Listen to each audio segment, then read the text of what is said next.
about how I feel at the end of the week, too. I'm so glad to see you guys. It's always such a treat. Yay! Good to see you guys. Shabbat shalom. So good. All good. Some warmer days ahead at least. It's nice. So, enjoy the outdoors with fewer layers than we normally do, I guess. The mic is on. What are you doing?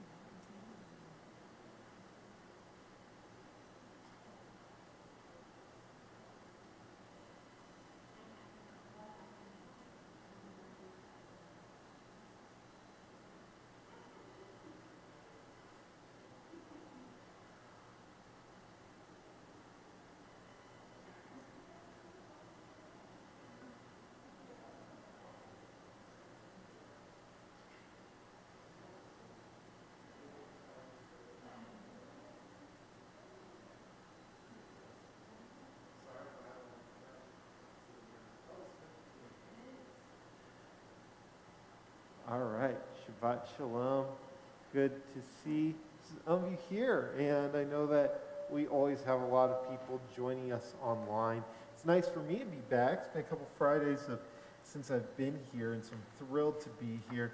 And yeah, it's just great always to be with our community and be together and being able to end a week by taking a little time to think about who we are.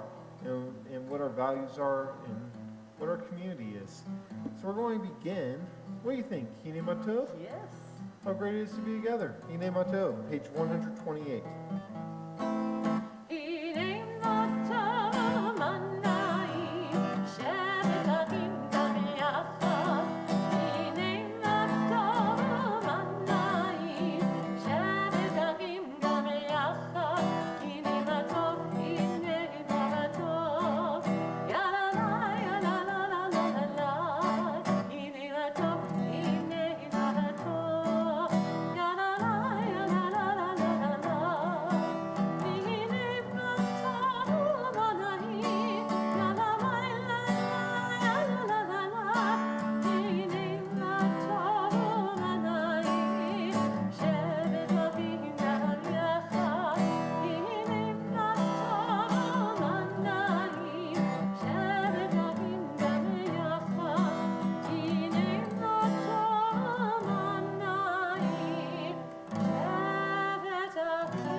Turn to page 142 for Shalom Aleichem.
Back a few pages to page 138 for Lahadodi, our song where we celebrate Shabbat, where we read that it's like coming to a wedding, being at Shabbat, a time for us to come together and celebrate. We'll do verses 1, 2, 5, and 9.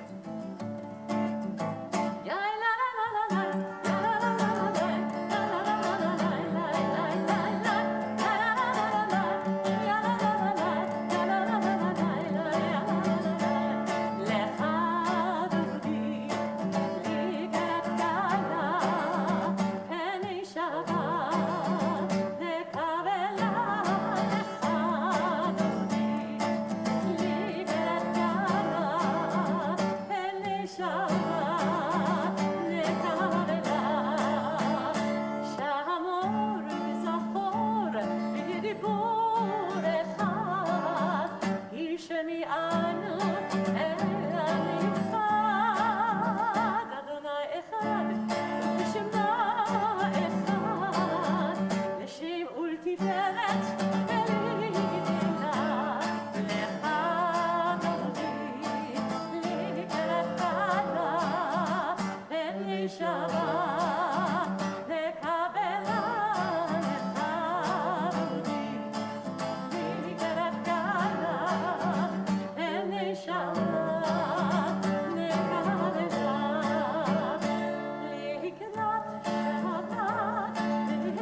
face the entrance to greet Shabbat.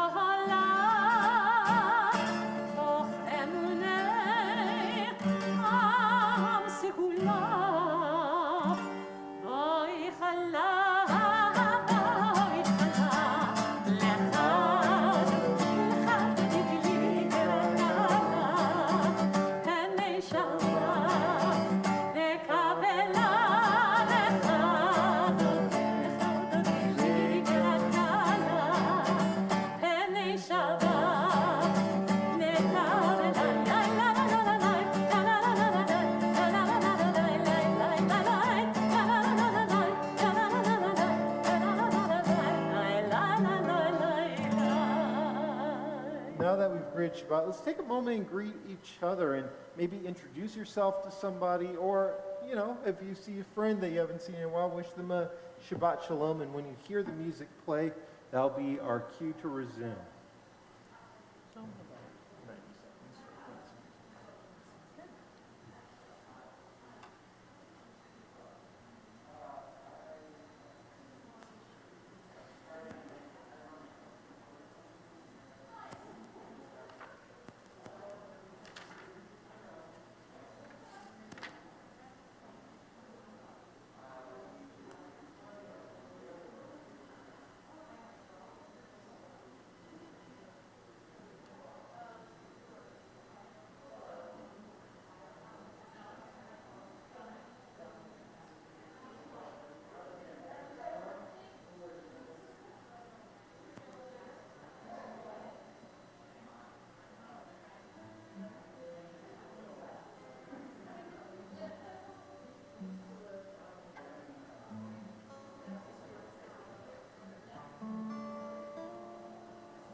As we return to our seats, we are going to welcome in Shabbat as well, remembering that Shabbat is really supposed to be a light in our lives. It's supposed to be a time for us to be able to not only reflect, but a call to action for us to be a shining example to the world in the week to come. And so we represent that by both remembering and observing Shabbat with our candles.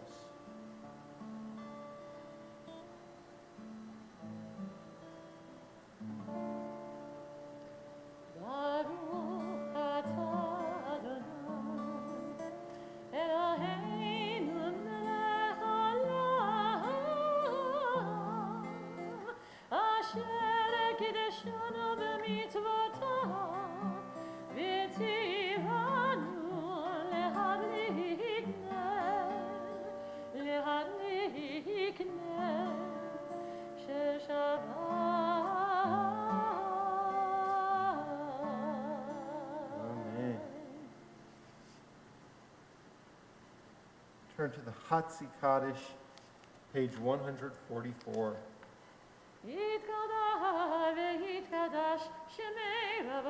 Amen.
rise for our call to worship, the Baruch Hu, page 146.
Seated. Blessed are you, Adonai our God, ruler of the universe, who speaks the evening into being, skillfully opens the gates, thoughtfully alters the time and changes the seasons, and arranges the stars in their heavenly courses according to plan. You are creator of day and night, rolling light away from darkness and darkness from light, transforming day into night and distinguishing one from the other. Adonai Tzibaot is your name. Ever-living God, may you reign continually over us into eternity. Blessed are you, Adonai, who brings on the evening.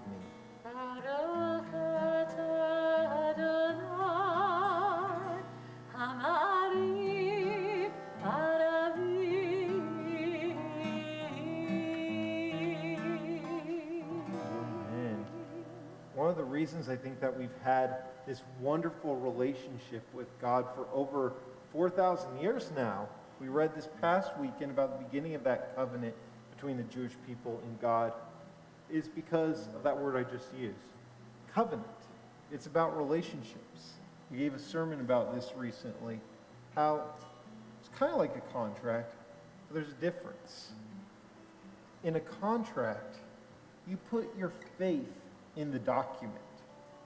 In a covenant, you put your faith in one another. It's about love. It's about mutual respect. And we've gotten to see God's love for us. And because we have a kind, loving God, that's a relationship that has endured the test of time. We sing about it on page 150.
בכל לבבך ובכל נפשך ובכל מאודיך. והיו הדברים האלה אשר אנוכי מצווך היום על לבביך, ושיננתם לבניך ודיברת בם, ושבתך בביתך ובלכתך בדרך, ובשוכבך ובקומך, וקשרתם לאות על ידיך, והיו לטוטפות בין עיניך, וכתבתם על מזוזות ביתך ובשעריך, למען תזכרו ועשיתם את כל מצוותיי, והייתם קדושים לאלוהיכם. אני אדוני אלוהיכם, אשר הוצאתי אתכם מארץ מצרים, להיות לכם אלוהים. אני אדוני אלוהיכם, אדוני אלוהיכם, אמן.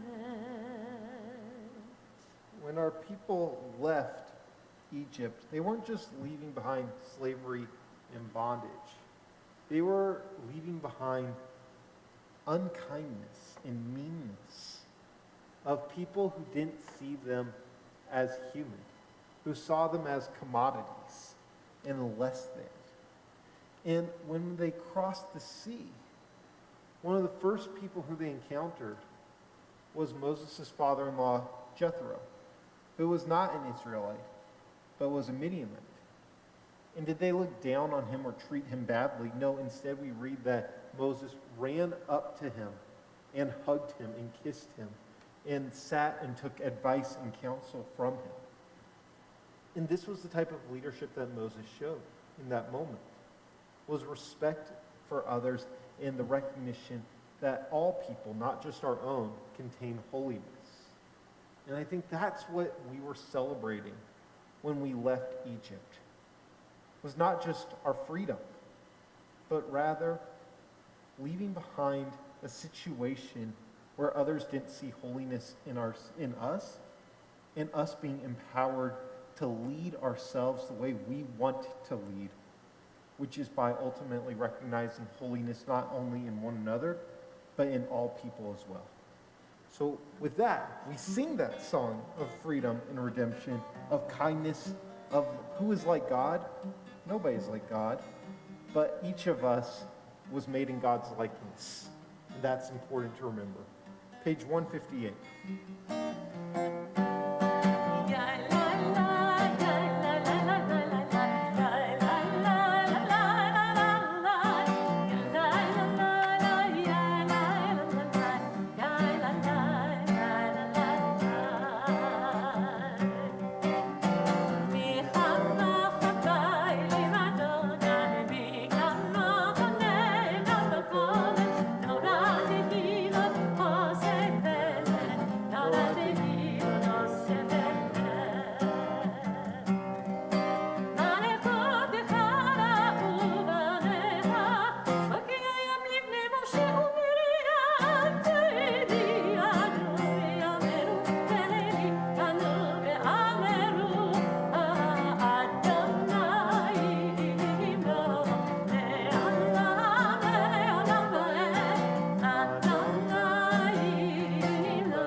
Page 160.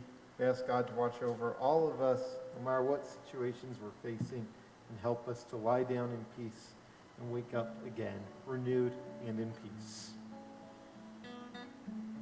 Ashkivenu Adonai Eloheinu L'Shalom, L'Shalom, V'ha'amideinu Shomreinu L'Chaim, Ufras Aleinu Sukat Shlomecha, Ufras Aleinu Sukat Shlomecha.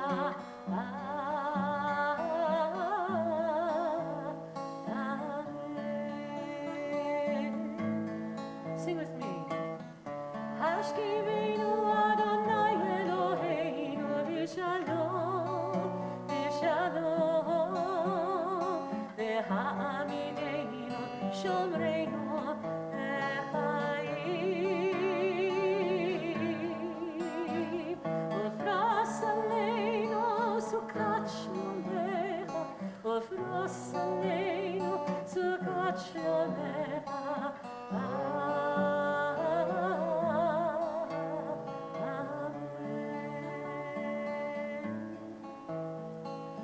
Shelter us beneath your wings, O Adonai.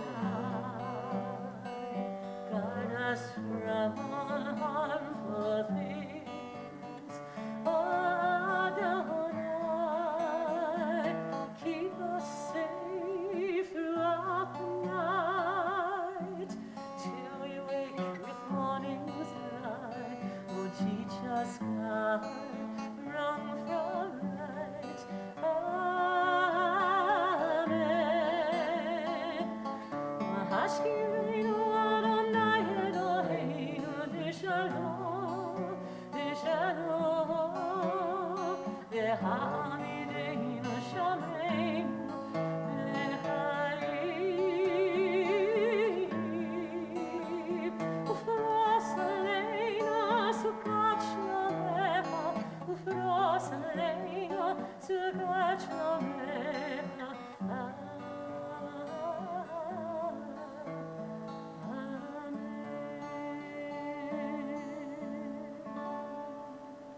Page 162, at the top of the page. Let's try picking it up.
We turn to page 164 and rise for the Amidah.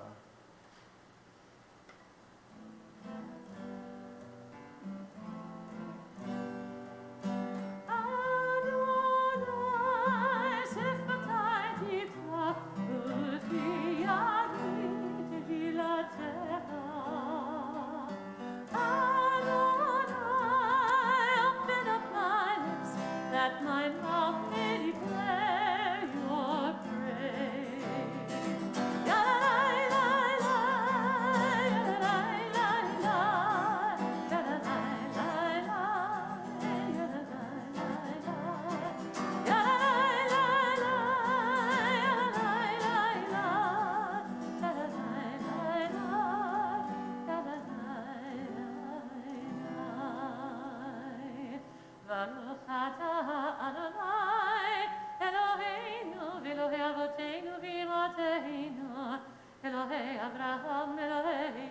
Yitzchak Elohei Yaakov, Elohei Sarah, Elohei Rivka, Elohei Rachel, Elohei Leah, האל הגדול, הגיבור והנורא, אל עליון, גומל חסדים טובים, וקונה הכל, וזוכר חסדי אבות ואימהות, ומביא גאולה לבני בניהם, למען שמו באהבה, מלך עוזר ומושיע ומגין, ברוך אתה אדוני, מגין אברהם ועזרת שרה, אתה גיבור לעולם אדוני, מחיי הכל אתה רב להושיע, משיב הרוח ומוריד הגשם, מחכה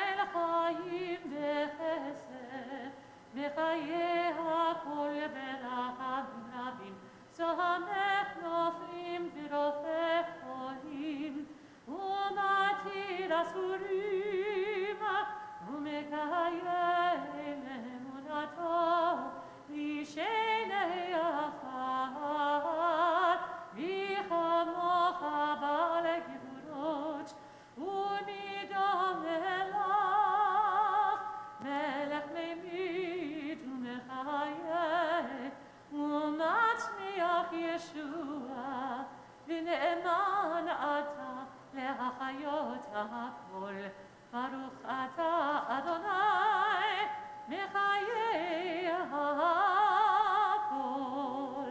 אתה קדוש ושמך קדוש, וקדושים בכל יום יהללוך סלה, ברוך אתה אדוני, האל הקדוש. We're currently on page 172. We continue silently through page 180, or you can use this as an opportunity for your own prayers, and you may be seated when you're finished.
of my mouth and the meditations of my heart be acceptable to you, O God, my rock and my redeemer.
This time we think of those who could use a blessing for healing of the mind, body, and spirit, and those who are in a period of recovery. Our prayer for healing, the Misha Berach, can be found on page 371.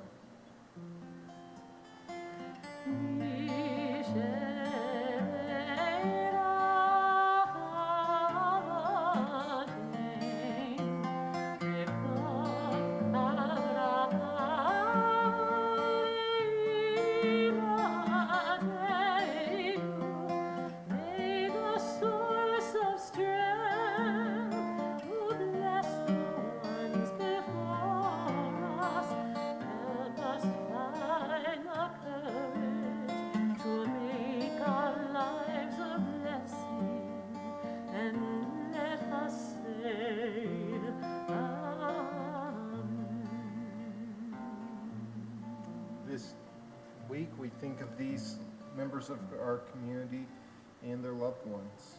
Avram Shlomo ben Yochanan V'Simcha, Elimelech ben Sadik, Gitalea ben Mashahana, Barbara Arnovitz, Laureen Berry, Ariana Berenson, Kevin Bernstein, Denise Dobling, David Dowsett, Genevieve Ellsworth, Shulamit Marguerite Shlomeris Epstein, Yitzhak Figolsky, Will Goldman, Susan Horn, Sharon Katz, Patrick Koziol, Megan Magleby, Shari Pedersen, Ina Sable, Penny Spector, Linda Stern, and Judy Wolf. And if you have a name to share, if you're at home, I invite you to share it at this time. And if you have a name to share here as well, when I look in your direction, I'd invite you to share that name. Jace?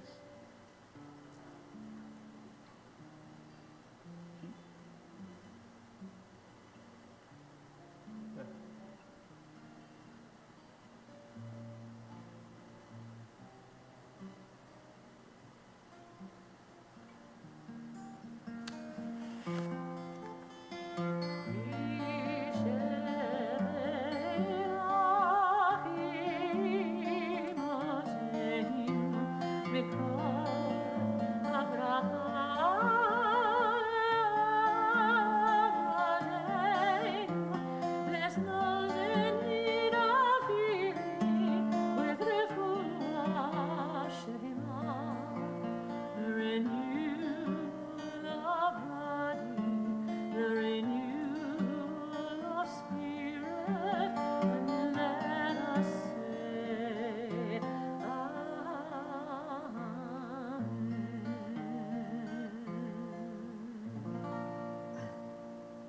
Shabbat Shalom. Now, I'm going to tell you a story about how I almost lost the position of being rabbi of Kol Ami before I became the rabbi of Kol Ami. This was when I was still living in Los Angeles, where I was a rabbi at a large synagogue there, one of many rabbis. And I had accepted the position here and was very excited.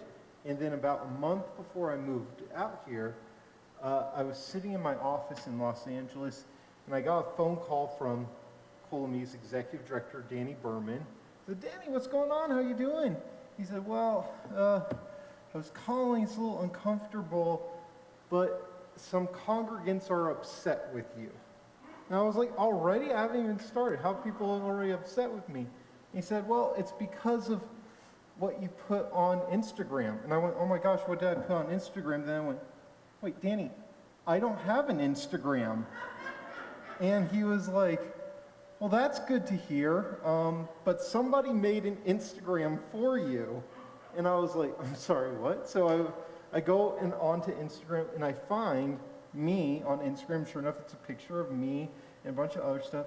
And this me on Instagram had already accumulated about 2,000 followers and had taken a lot for the past 21 days, had been posting about 4 or 5 times a day views about how Muslims are not human and advocating that my followers should go out and harm Muslim people. And I went, "Oh no, this is not good." And I read the comments where congregants of ours here in Kol Ami, who I had not even met yet, said, "I can't believe you're going to be our next rabbi. You shouldn't be saying things like this that are racist." And to which I replied, "Why don't you come say that to my face? Come down to Kol Ami at 2425 East Heritage Way on July 1st and fight me." And I was like, "Oh no, this is really bad." And before I knew it, I was already on the phone with various things like Salt Lake Tribune and stuff like this, making statements on how, no, I'm not a racist, that's not me. But what if that was for me? Does that at all diminish my credentials of going to rabbinical school, of being knowledgeable in Talmud and Jewish law, and being able to officiate life cycle events and competently lead a service, or my years of experience having been a rabbi? It doesn't, negate all that. So why would that be a deal breaker? Well, I think ultimately because people expect of their rabbi to be a moral exemplar and to be a kind individual. That's kind of a requirement of the job.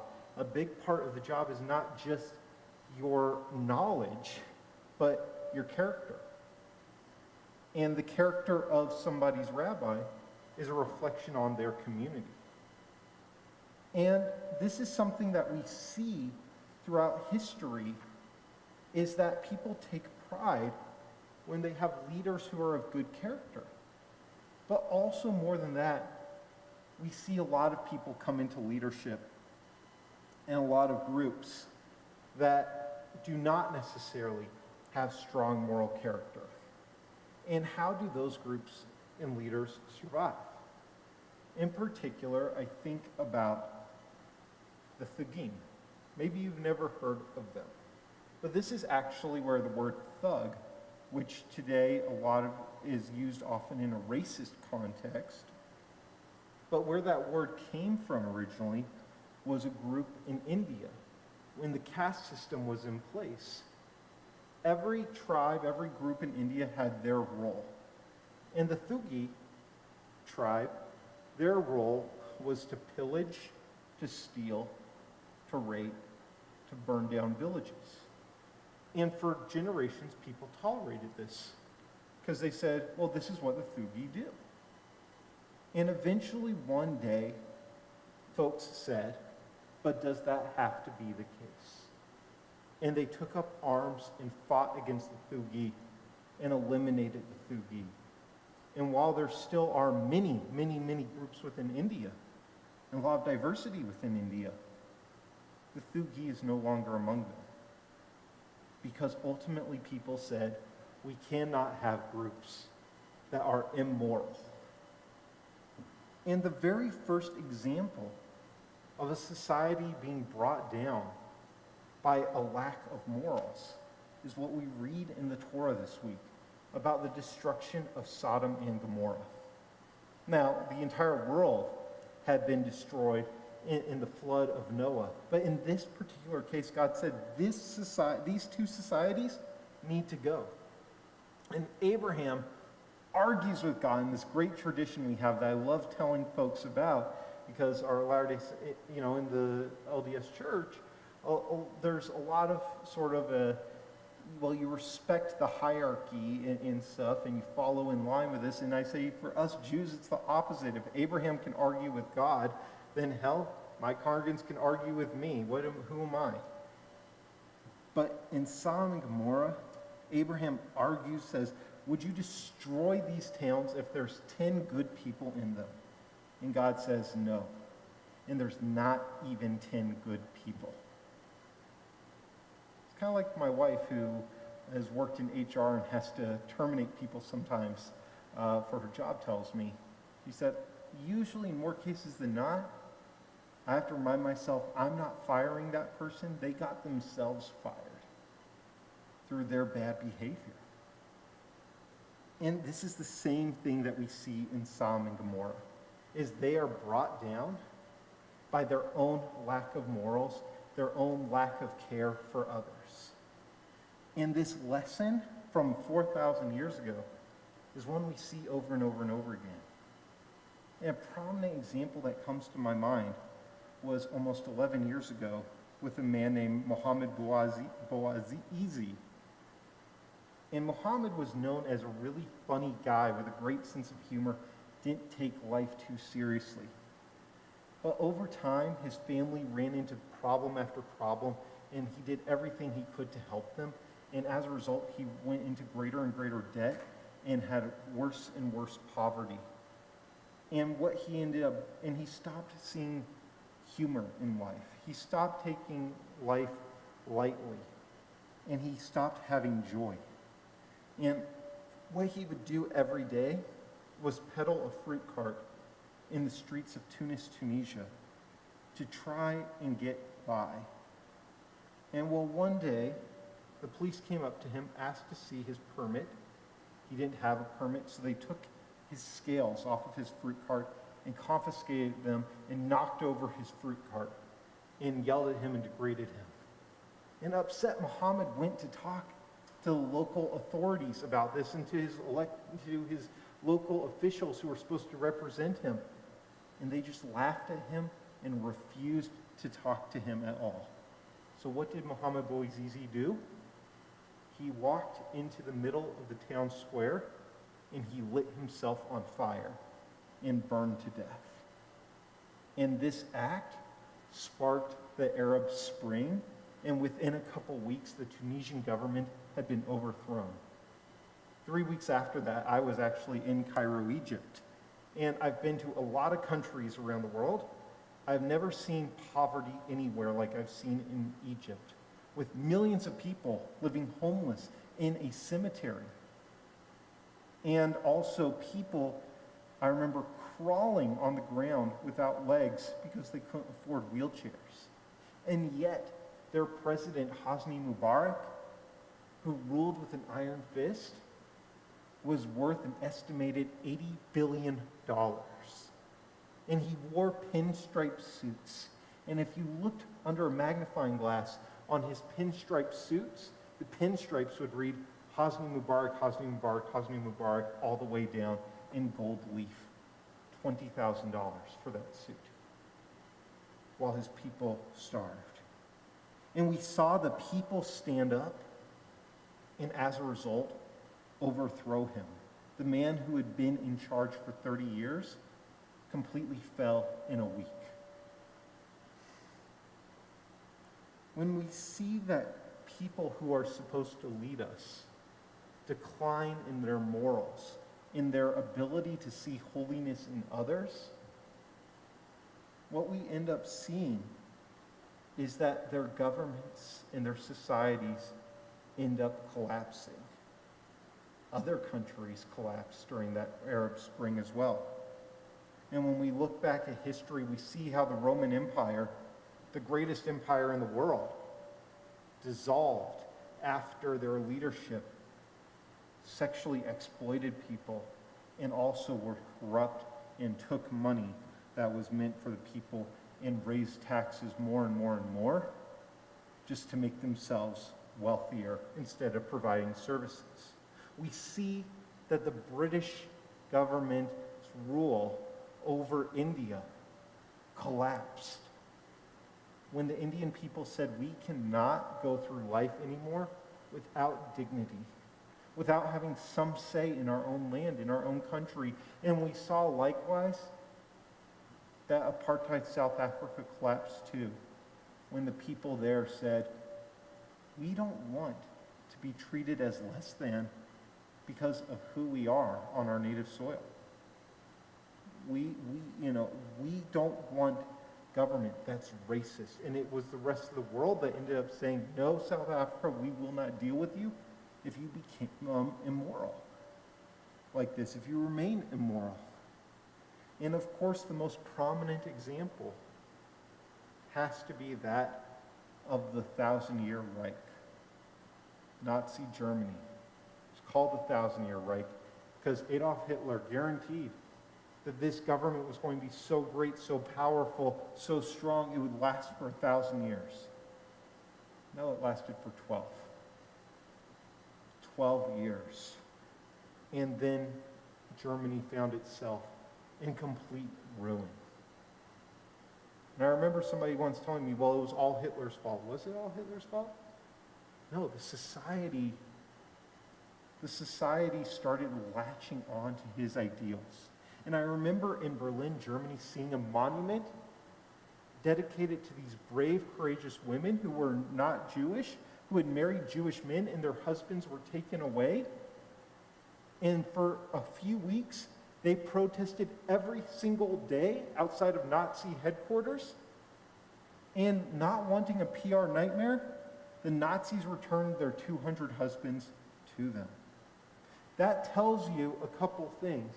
That tells you that when people stand up to tyranny, that you can make a change. When people stand up for what is right, you can make a change. And that tells you, too, that once they received their husbands, they went back to their homes and nobody else stood up for everybody else. And that lack of values, that what Hannah Arendt described as the banality to evil, is what led to the collapse of what was supposed to be the greatest government to ever live. And studies have actually shown that when governments act with kindness, as opposed to autocracies, they last longer. They have less social unrest.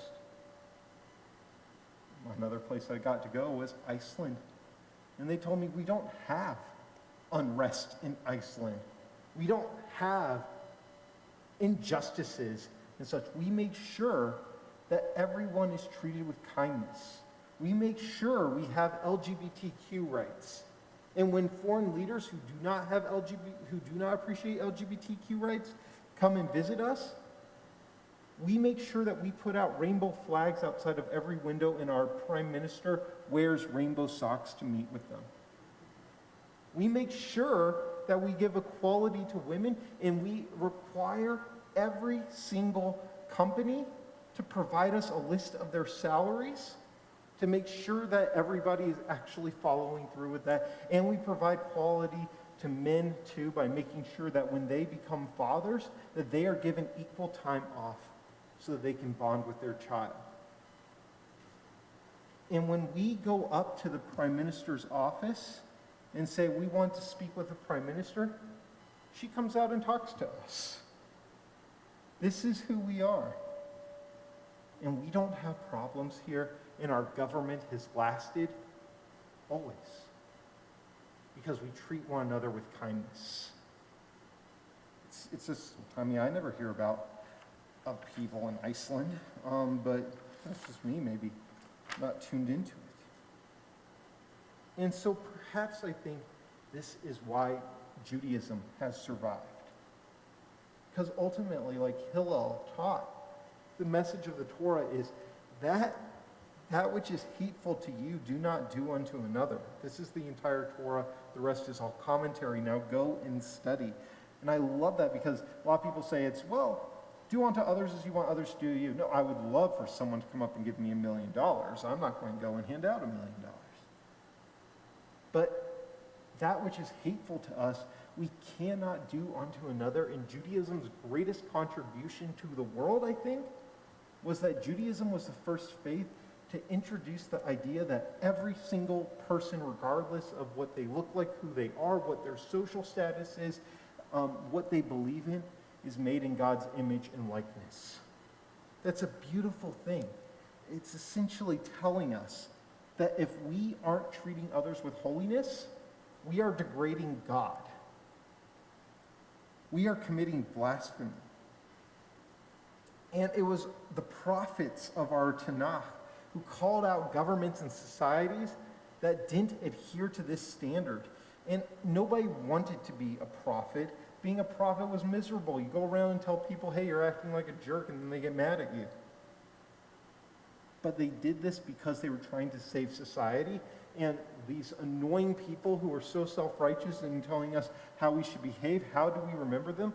As among the greatest prophets in our tradition, and canonize their words in our Bible for all time to read. And so what does this tell us? Again, look at those who've tried to eliminate us. The Romans, the Greco-Assyrians, the Spanish Empire, Nazi Germany, the Cossacks, etc., etc., etc. None of those governments are here today. And they were mightier than us, but we still are.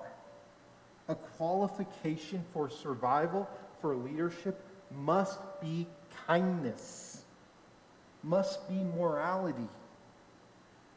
Do leaders care for this? We have to ask when we see people wanting to be our leaders. Are they making xenophobic statements? Are they saying things about Muslims that aren't right? Are they like Muslims are against us, Islam is against us? Or about immigrants that are xenophobic? Are they saying, I'm not going to focus on LGBTQ rights, I'm going to focus on taxes because that's more important? And are we going to choose people and say, you know what, you're right. Taxes are more important than the rights of others. We can't do that. We must make a requirement for leadership, not just like synagogues do for rabbis, not just your resume, not just your knowledge, but your character, your kindness, the example you're going to set, and how you're going to teach people the right way to behave in this society is. Because what we ultimately learn in Sodom and Gomorrah is that greed and selfishness might bring temporary benefit, but that these attitudes are contagious and will spread and become a virus that will ultimately destroy that society. So for us as Americans, as Jews, we often say, God bless America. And we often say, Am Yisrael Chai, may the people of Israel live. But what we understand from the Torah is that won't be the case if we allow ourselves to stop seeing holiness in others. We will ultimately bring about destruction of our own society, and we will do so if we choose to be led by immoral people, and if those immoral people set the standard for how we should behave as a nation, as a people, as a faith. And if we do so, we will face the most ultimate consequence I think we can in the Jewish tradition. And that is that our memories will not be for a blessing. Shabbat Shalom.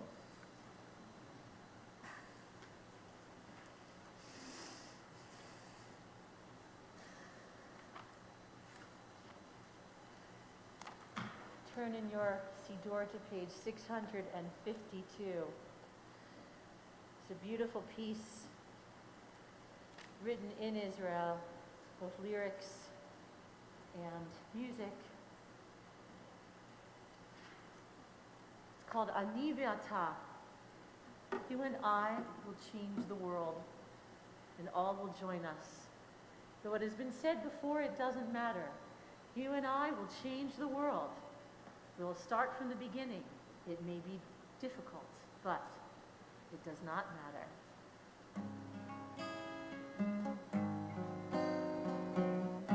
Ani ve'ata neshaneh et ha'olam. Ani ve'ata az yavo'u dar olam. Amru et ze kodem lefanai ze lo mishaneh. Ani ve'ata neshaneh et ha'olam. Ani ve'ata ninaseh mehatchila. Yeh lanu ra ein davar ze lo nora. Amru et ze kodem lefanai ze lo mishaneh. Ani ve'ata neshaneh et ha'olam.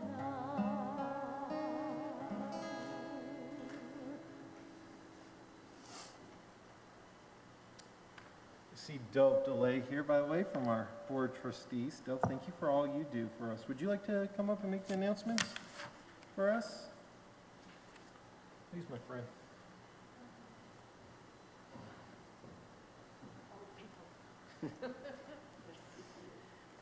Hello, everyone, and hello to all the Zoom Jews out there.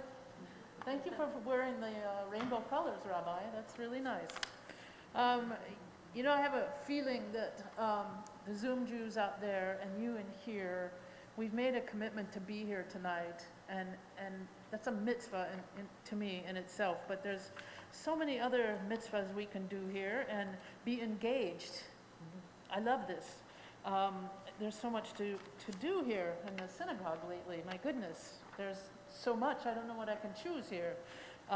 We're always enrolling for school, and the cantor is doing. Got a breakdown there for you too. Yeah, look, and the cantor is doing, wants to start a band, want to know all about that. The biggest thing is we are over halfway to our high holiday goals, so assess your financial situation and see if you can continue your support here and help us invest in our future. We've been around, what, 40 years now? As Bull and me, we've been around 50 years. 50 years. About 50 years, but as the two synagogues that merged to create Bull and me, we've been around about 130-something years. Oh goodness, 130 some odd years, so we're going to keep investing in that future. Classes and events, we have adult and teen trope courses beginning Sunday in the middle of November. Kolami afternoon jam sessions for musicians aged 13 on Sunday, November 7th. You reach out to the cantor for more info. You know, bring your instrument and see what noise you can make. Hopefully a beautiful noise.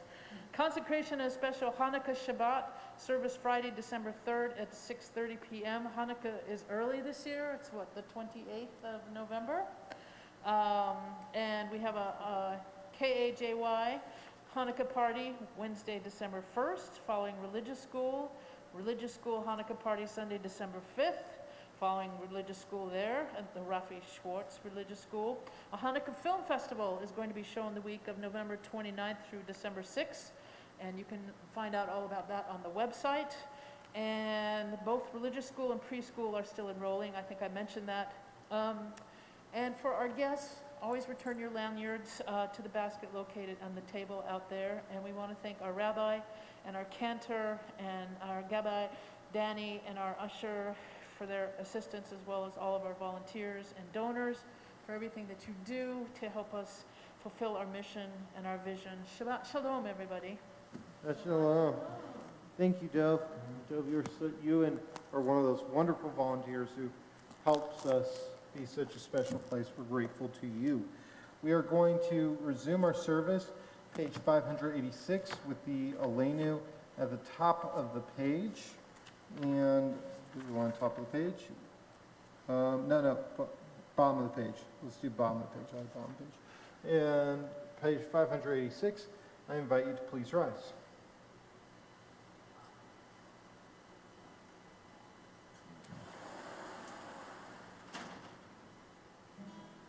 עלינו לשמר זרן הכל, לתת גדולה ליוצר ראשית, שלא שנו גילויי הרצון, ולא שמענו כמשפחות האדמה, שלא שם בלגינו בהם, וגאל עלינו ככל המדם.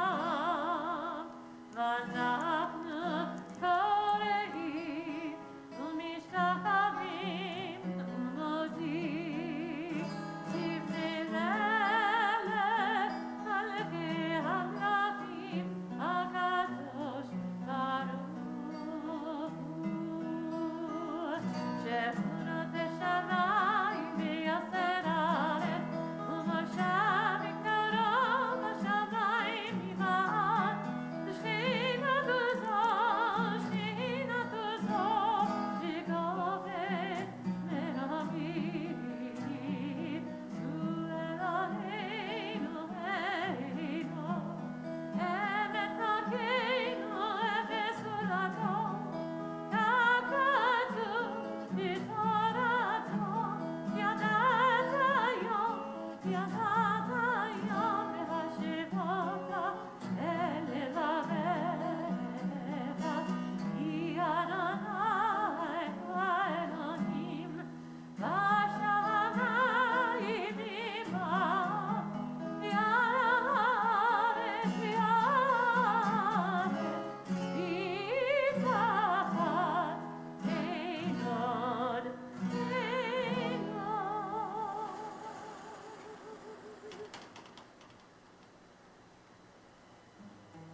Of those who've come before, who are no longer physically among us, yet who still are in our hearts every day. If you hear the name of a loved one, I invite you to rise upon hearing that name. In the period of Shloshim, 30-day period of mourning, we remember our congregant, Frida Schweitzer, and we also remember Samuel Warsoff, father of Art Warsoff. And this week, we commemorate the following Yorksites anniversary of passing of these loved ones: Gussie Bernstein, Kurt Bishop, Jake Cohen, Celia Doctorman, Marianne Einhorn, Max Eisen, Edward Ellman, Muriel Fessinger, Sally B. Friedman, Dora Gallinson, Kyle Gibson, Joseph Ginsburg, Herman Goldenberg, Molly Goldstein, Louis Hintelef, Rose Hintelef, Jacob Hess, Faye Hochstad, Linda Kaufman, Ann Leviton, Esther Levine, Erica Lowenstein, Hesia Gershevna Milyevskaya, Emmanuel M. Manny Pepper, Natalie Webb Quinlan, Daphne Hanna Rivera, Ben Rosenblum, Joseph Shapiro, Michael Shapiro, Ben Zion Schreiber, Edna Siegelbaum, Louis Simon, Bernard Stegman, Abe Tannenbaum, Amelia K. Turner, David Louis Weiss, and Vasya Zabernia. If you have a name to add, feel free to rise and share that name with us. If you're at home and you have a name to share, I invite you to do so at this time.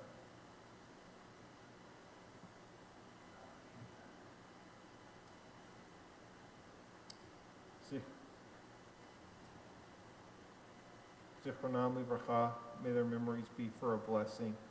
If you're mourning or it's your tradition, do so. I invite you to rise. We are on page 598. Yikadah v'yikadash shemei Rabbah, ve'alma divrach hirutei v'imlech malchutei, v'chayechon u'vyomechon u'chaye deho beit Yisrael, ba'agala u'vizman kari v'imru amen. Yehi shmei Rabbah mevarach le'olam omei omaya. Yitbarach v'yishtabach v'yipa'ar v'yitramam v'yitnaseh. V'yithadar v'yitale v'yitalal shemei d'kudisha b'rihu. Le'ela minko birchata v'shirata. Tishbechata v'nehemata. Damiram be'alma v'imru amen. Yehi shlama Rabbah min shemaya. V'chaim aleinu ve'al kol Yisrael v'imru amen. Osei shalom b'mamav, uyasei shalom, aleinu ve'al kol Yisrael v'imru amen. May the source of peace and peace to all who are mourning comfort the bereaved among us. And again we say, Amen. What would you like to close with tonight? I would like to close with Lo Isa Goy El Goy Erev, and that is Words on of page- Isaiah, one of the yes, prophets. 645. Kind of more of a folk rendition than the traditional, kind of the upbeat Hasidic one. I'm kind of feeling a little mellow tonight. So if you can just sing the words Eyal, and then lead into the text, you'll find those on page 645.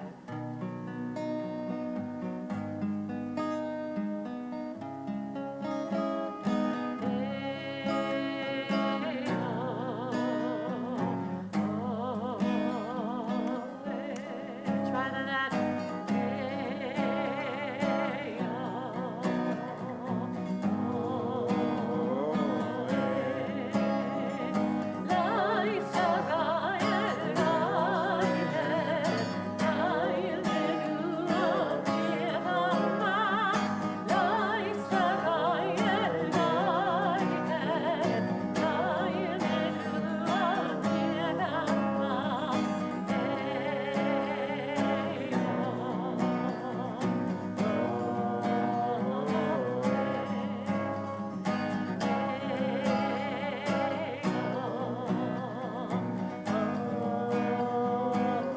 Can you keep that up one more time?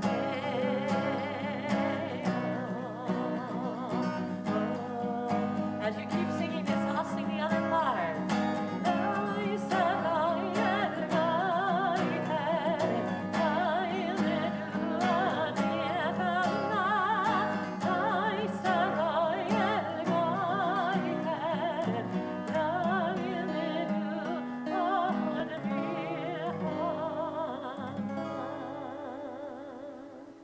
All right, we rise for Kiddush, age 123. Baruch atah Adonai Eloheinu melech haolam borei peri hagafen. Amen. Baruch atah Adonai Eloheinu melech haolam asher kiddushanu b'mitzvotav v'ratzavanu v'shabbat kodsho b'ahava uvratzon nechilanu זיכרון למעשה בראשית, כי הוא יום תחילה למקראי קודש, זכר ליציאת מצרים, כי באנו בחרת ואותנו קידשת מכל העמים, ושבת קודשך באהבה וברצון הנחלתנו. ברוך אתה אדוני מקדש השבת.